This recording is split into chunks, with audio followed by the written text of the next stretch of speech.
Hello friends, this is Steve Bartholomew and I'm here with another Infinite Campus at PRSD tutorial. Today I'm going to show you how to use the synchronization between Google Classroom and Infinite Campus. The first part is pretty straightforward. If you go into grades and you'll see over here hold on one second, I'll zoom in. Whoop, that's the wrong button. I'll zoom in. You'll have this. Mine is enabled right now, but if yours isn't, you can connect your classroom. That's just my details of when I've last exported this class to Infinite Campus. You can come down here. If your class is not linked yet, you can link it here. If you want to, for whatever reason, unlink it, you can unlink it there. So that is how you would just connect Google Classroom and Infinite Campus. Now let's get into the minutia. And I say that because there's some things that you need to set up in both. And in terms of how this works, it does not go from Infinite Campus. So it won't go from here to Classroom.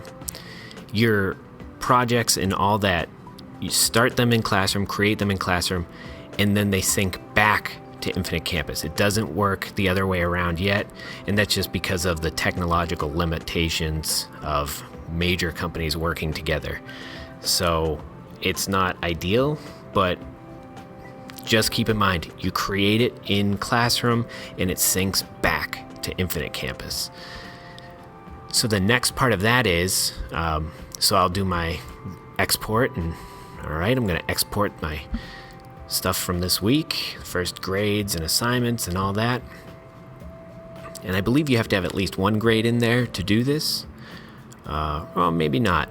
Maybe it will just sync the assignments. But if the students don't have a grade, it won't give them a grade. So it won't put a 0 in for a student who has not completed an assignment yet. So here we are, it's exported. Now let's jump over to Infinite Campus. And this is the grade book that is for that class. Nothing's here. And, well, I know in here that I have 1, 2, 3, 4, 5 things. Nothing's here. There is one assignment, that's the Google Classroom. That's how they hopefully got to their Google Classroom. But the problem is, with Infinite Campus, things need to be in a category. So the category we use is, well, we have a few subcategories, but we also have the quarter grade. And if you click up here, zoom in again here, you can see I have 5 uncategorized assignments. So when I click there, it brings me here.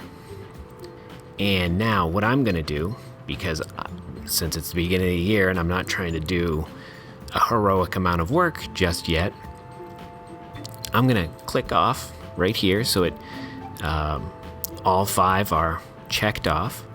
The standard, it's quarter grade, and then the category, Google Classroom was that first one that I made for their Google Classroom, and I just made another one called work, because again, I'm not trying to break everything down just yet. If you have more categories and you really want to get into that right now, especially if you do weighting, you would have to go in and do each one individually, which is not ideal, but after you do sync this up, so for instance, when I do this, now any updates to those assignments, I don't have to do that again. If I put in a new assignment, I will have to do that again. So I guess I could just show you that now. Let's see. Okay.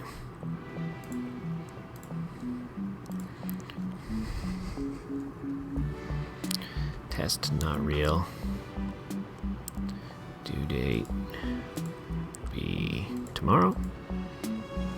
I'll call it not real, just so they don't think it's a test.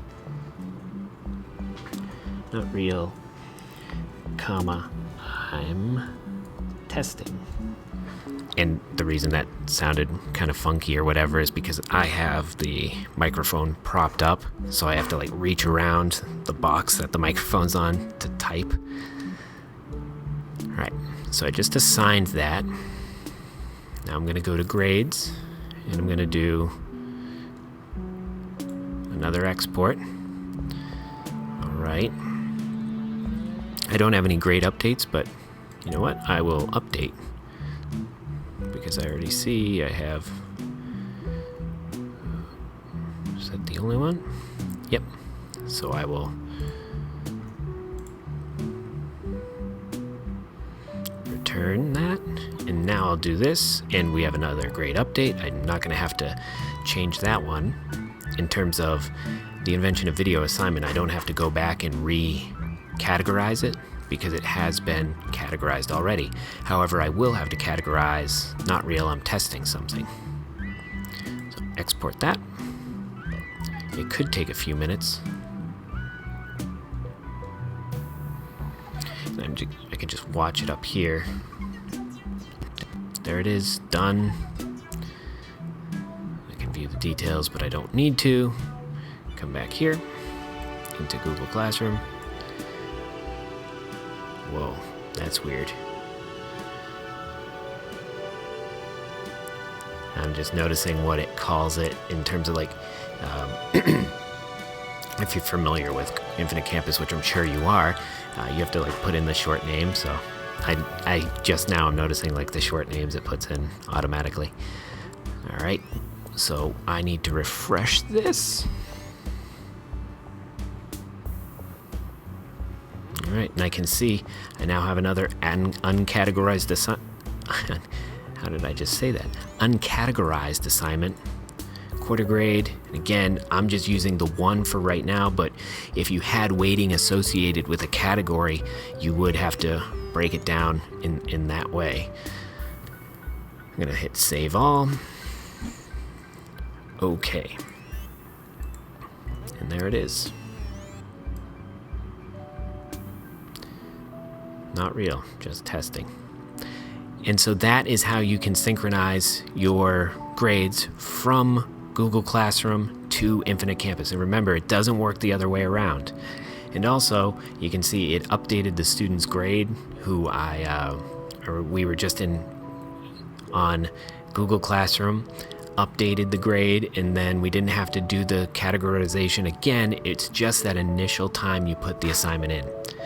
So what my plan is for next week, on Monday I'll have all the assignments that I want to have due that week, and what I'll do is put them all on Classroom, synchronize it so it all shows up on Infinite Campus, and then as students are going throughout their week and accomplishing the work, I can update it, and then I won't have to worry about coming back in here and assigning the categories.